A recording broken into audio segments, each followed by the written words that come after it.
Assalomu hurmatli tinglovchilar. Men Qodirov Umidbek, Xonqa tuman ixtisoslashtirilgan maktabining ona tili va adabiyot o'qituvchisiman. Bugun sizlar bilan sinfda efirga podkastini birinchi sonida uchrashib turibmiz.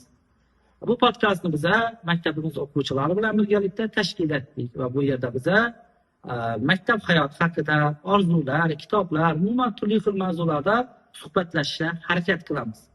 Bugungi podkastimizning birinchi mehmoni ixtisoslashtirilgan maktabning 8-B sinf o'quvchisi Rayhonay bo'ldi. Xush kelibsiz Rayhonay. Assalomu alaykum. Mening ismim Rayhonay va men hozirgi kunda Xonqa tuman ixtisoslashtirilgan maktabining 8-B sinfida dars o'qiyapman. Bugun biz sen bilan hayoti, kelajakli maktab haqida umuman turli xil mavzularda suhbatlashishga harakat etamiz. Sana birinchi savolim shundan iboratki, bu maktab haqida o'zingning fikrlaringni aytib o'tsang. Qisqacha aytsam, hozirgi kunda bizning maktabimiz ikki xil yo'nalishda o'quvchilarga bilim bermoqda. Birinchi aniq fanlar yo'nalishi matematika, fizika va ingliz tilini o'z ichiga oladi. Ikkinchisi esa tabiiy fanlar yo'nalishi kimyo, biologiya va ingliz tilini. Hozirgi kunda bizning maktabimizda sharoitlar juda yaxshi va ta'lim berish darajasi ham boshqa maktablarga qaraganda ancha yaxshiroq deb bilaman. Rahmat.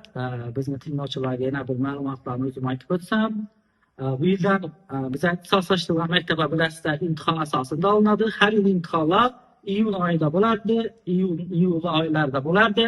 Bu yildan boshlab esa may oyidan boshlab bizning maktabga hujjat topshirishingiz mumkin. Ko'pchilik o'ylaydi bizlar maktabga faqat 5 va 7 sinflarda topshirish mumkin-da. Yo'q, lekin bunday emas. Bizlar maktabda hamma sinflarda vaqt o'rinlar bor. Yoki tabiiy yo'nalishga yoki aniq yo'nalishga topshirishingiz mumkin. Rayhona, keyingi savolim shundan iboratki, bizlar maktabni Xonqada ko'pchilik taniydi. Ko'pchilik biladi, sharoitlari zo'rligini, o'qituvchilar yaxshiligini e'tirof etishadi. Lekin bu maktabni qiyinchiliklari ham bor. Albatta. Balki kamchiliklari ham bor. Kamchiliklar. O'sha haqida fikringni bildirsang. O'zimning fikrimdan aytsam, xuddi tanganing ikki tarafi bo'lgandek, bizning maktabimizni ham ko'pchilik insonlar biladi. Lekin hozir bizning maktabimizda o'zimizni yo'nalishimizdan tashqari boshqa fanlardan ham ustozlarimiz o'zini fanini talab qilishadi. Bu degani hozir biz o'zimizni matematika, ingliz tili, fizika fanlarimizdan ham tashqari boshqa informatika, rus tili yoki o'sha shunday fanlardan ham tushunchaga ega bo'lishimiz shart deb hisoblanadi.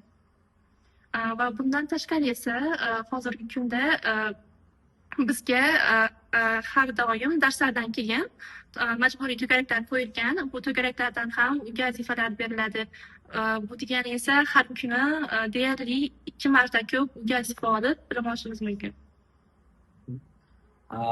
Yana qiyinchiliklardan shuni aytib o'tsam, masalan, men shu maktabning sinf rahbariman. Har chorakda qaysi o'quvchim o'zini maktabına qaytib kelishga majbur bo'ladi. Ya'ni Xonqa tuman ixtisoslashtirilgan maktabda 2 chorak bitta fandan ketma-ket uchasan, o'zingning maktabingga qaytarib beradilar. Bu esa menimcha juda yomon bo'lsa kerak. Ko'pchilik, masalan, men o'zimning sinfimdan 3 odam o'zini maktabidan qaytib ketgan. Natijada har chorakda bizda BSV juda ham qiyin bo'ladi va o'qituvchilar nazoratidan ostiga olinadi. Bu degani ko'chirish yoki boshqa narsalari umuman imkon yo'q. Shuning uchun hozirda ba'zi bir o'quvchilarimiz asosiy chorakga yurib chiqib, boshqa o'zini maktablaridan qaytib ketib turibdi. Albatta, bir yaxshi, har yaxshining bir yomoni bor deganlardek. Sana keyingi savolim shundan iborat. Nima deb o'ylaysan? Bugungi yoshlar qanday bo'lishi kerak? Bugungi yoshlar endi aniq bir talab qo'yib bo'lmaydi, lekin aytishim mumkinki, zamon talabiga javob berish kerak. Natijada O'zbekistondan tashqari ham chet el davlatlari juda ham rivojlanib boryapti. Bizning yoshlarimiz ham bundan qolmasligi kerak. Masalan, biz talab qo'ysak, oddiyatda 10-sinfga keldi, sertifikatlari bor, o'zini xohlagan universitetga kirishni xohlaydi. Lekin aynan shunday sertifikatlarni 7-8-sinfda ham o'quvchilar olib turibdi. Bu degani endi qisqacharoq aytib aytsam, biz aniq birinchi bo'lishini aytib beramiz, lekin raqobat bo'lishi kerak deb bilaman. Natijada har doim raqobat bo'lgan yerda o'sish bo'ladi. hozirgi kunda shu bizlar maktabimizdan raqobatim kuchli. Masalan, bizlar sherikimiz yoki bizlardan katta sinfga o'quvchilar sertifikat olsa, bizlar ularni xavos etamiz. Nachimanda yo'qda, shuning uchun intilish bor, intilamiz. Masalan, men o'zim ham 7 sinf vaqtim katta sinflarga xavos etib, sertifikatini oldim.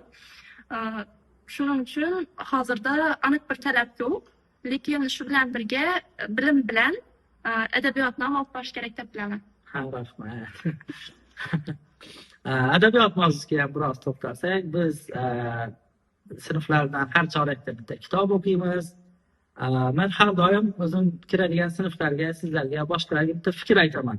Shu fikrimni bizni tinglovchilarga ham aytsam, ular qo'shilisharmikan, qo'shilishmasmikan? Qo'shilsa yoki qo'shilmasa, albatta kommentariyada yozib qoldiring. Men o'quvchilarga shunday deyman. Maktabdagi barcha fanlar tarozining bir pallasida turadi. Adabiyot esa ikkinchi pallasida turadi. Nega deb savol berishadi ular? Men aytaman. Boshqa fanlar, adabiyotdan tashqari boshqa fanlar insonni aqlini rivojlantirishga, uni ilmli qilishga harakat qiladi. Adabiyot esa insonni qalbi bilan ishlaydi. Bugungi globallashuv dunyoda esa qalbni asrab sof holda tutib qolish bu juda ham qiyin. Nima deb o'ylaysan shu fikrga sen? Tomoshabinlar kelsa kommentariyada ko'ramiz. Shaxsan o'zim bu fikrga to'liq qo'shilaman. Chunki hozirgi kunda faqat matematika o'rgansak ham qalbimiz baribir rivojlanishi kerak. Qalbimizni esa faqat badiiy asarlar va adabiyot o'qib rivojlantirishimiz mumkin. O'zingiz aytganingizdek, hozirgi kunda har chorakda bitta badiiy kitob adabiyot o'qiymiz va bu bizga juda ham katta yordam bermoqda. Ma'lumot uchun aytib qo'ysam, kimdir qiziqsa bemalol darslarimizga kelishi mumkin. Biz 8-B sinfi bilan bu chorakda Stephen Kingning Rita Hayworth yoki Shawshankdan qochish degan asarini o'qib, Xudo xohlasa bir oydan keyin muhokama qilib boshlaymiz.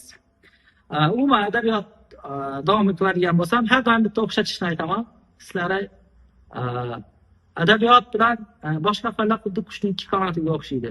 Ya'ni faqat adabiyot o'qib yoki faqat matematika ilm o'rganib baxtli bo'lish mumkin emas. Toki ularni ikkalasini ham olib borsa, qush ucha oladi. Rahmat.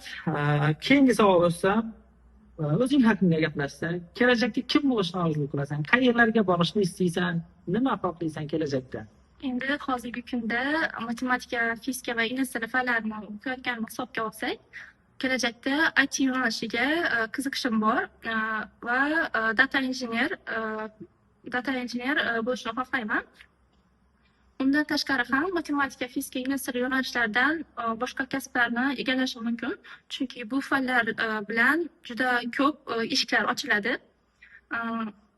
Va kelajakda universitetga, o'zim xohlagan universitetga, Turin politexnika universitetiga kirishni xohlayman. Undan keyin esa chet elga sayohat qilishni xohlayman. Rahmat. Orzularing juda ham baland. Ingliz tili sertifikating bor-a? Albatta. Men juda ham havas qilaman senga. Qaraydi, men ham yosh bo'lsam-u ingliz tilidan sertifikat olsam. O'zim ham hozir podkursga boraman ingliz tilidan, ammo yoshim tufaylimi yoki ishim tufaylimi biroz qiyin bo'lyapti o'rganish. Nima deb o'ylaysan, ingliz tilining ahamiyati qay darajada bugungi yoshlar uchun? Endi bugungi zamonni olib qarasak, ingliz tili deyarli har narsada kerak. Masalan, ingliz tilini o'rgansangiz, ko'p narsalarga erisha olasiz. Masalan, ingliz tilini o'rganib, chet elga ketib ham oddiygina sotuvchi yoki boshqa ishlarni ham ishlay olishingiz mumkin. Va hozirda esa ingliz tili qisqa qilib aytganimda zamon talabi deya olaman. Rahmat. Keyingi savol bo'lsa, rahmat. Yaqinda Jonathan Haidtni Behalovat avlod degan kitobini o'qib boshladim. Zeyt avlod haqida. Bu kitobda yozilishicha, bugungi kundagi yoshlar telefonlar, smartfonlar, turli gadjetlar salbiy ta'sir qilib turgan ekan. Bu borasida fikringiz? Agarda men o'zimning fikrimni aytadigan bo'lsam, mening gadjetlarni biz foydalanishimiz to'liq o'zimizga bog'liq. Nechun desa, hozirgi kunda siz shu gadjetlarni qaysi yo'lda foydalansangiz, shu yo'lda o'zingizga yetasiz. Masalan, hozirgi kunda ko'chada, yo'lda deyarli hamma yerda ko'rish mumkin. O'quvchilar telefonda o'yin o'ynaydilar, video ko'radi va umuman boshqa narsalar. Lekin umuman mustaqil sertifikat olishimiz mumkin. Bizlar bu telefonlar bizlar qulaylik olib kelish uchun yaratilgan. Bizlar buni to'g'ri foydalanishimiz kerak. Masalan, ingliz tili sertifikati olamiz. Bizlar ko'p so'zlarni tarjimasi kerak, ya'ni lug'at. Og'ir lug'atlarni qog'oz variantda ko'tarib yurgandan telefonda oddiy ilovalardan foydalanishimiz mumkin. Bundan tashqari, bunday gadjetlar bizlar juda ko'p qulayliklar berib beradi. Shuning uchun meni fikrimcha har bir insonni o'zini qaraydi. Qaysi niyatda bo'lsa, shuning yo'lda foydalanadi. Rahmat. Maktabimizda telefon ishlashi taqiqlangan. Albatta. Ammo men ham fikrimga unchalik qo'shilmayman. Chunki bolalardan telefonni tarqatish bilan biror nima o'rgatib boradi deb hisoblamayman. Ta'kidlash o'rnida turli xil yo'llardan to'g'ri foydalanish o'rgatish kerak. Masalan, esingizda bo'lsa, o'tgan yil ChatGPT chiqdi. Albatta. O'zim giradigan sinflarga birinchi bo'lib o'zim qo'yib berdim ChatGPTni, Gemini'ni, keyin boshqa o'zingiz topganingizda turli xil saytlarni. Keyin men o'yladimki, o'zim aytganimdan keyin men darslarimda o'quvchilar foydalanmadi deb o'ylayman. Chunki ular meni bilishimni biladi. Rahmat. Endi podkastimiz so'ngida sana blitz savollarim bor. Maktabimiz o'qituvchilarining ismini aytaman, sen ularni bir so'z bilan ta'rif berishing kerak. Tayyormisan? Tayyorman. Boshladik. Tarixchi Murod ustoz. Kattakon. Kattakon. Jamshid ustoz. Yo'l ko'rsatuvchi. Guli ustoz. Mehribon ustoz. Munis ustoz. Endi bunga ta'rif berish qiyinroq, chunki Munis ustoz har doim yordam bera oladi. Biron bir chizmada xatolik ketgan bo'lsa, darrov yordamga tayyor ustoz. Havaskor ustoz desak ham bo'ladi. Ma'mur ustoz. Bular ham sal qiyinroq, chunki tarbiyachi ustoz desak ham bo'ladi, chunki bilimdan tashqari tarbiya mavzularida ham ancha o'rgatishadi bizga. Matematik umid ustoz. Hazilkash desam bo'ladi menimcha. Menga qanday ta'rif berasiz? Sizga kreativ deb ta'rif bersa bo'ladi, chunki oddiy darsliklardan tashqari ham mustaqil g'oyalar bilan darsni iloji boricha qiziqarli qilib o'tasiz.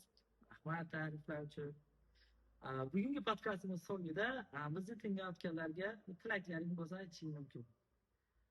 Tilaklarim aytishim mumkinki, agar kimdir bizning maktabimizga qiziqishi bo'lsa, har doim har biringizga bag'rimiz keng. Podkastimizni keyingi sonida bilmadim kim bilan suhbat quraman, o'ylab ko'rmadim, balki kommentariyada yozasizlar yoki qanday mavzularda suhbatlashishimiz kerakligi to'g'risida fikr bildirasizlar. Umuman ko'ramiz. Keyingi sonlarda ko'rishguncha xayr. Sog' bo'ling. Sog' bo'ling.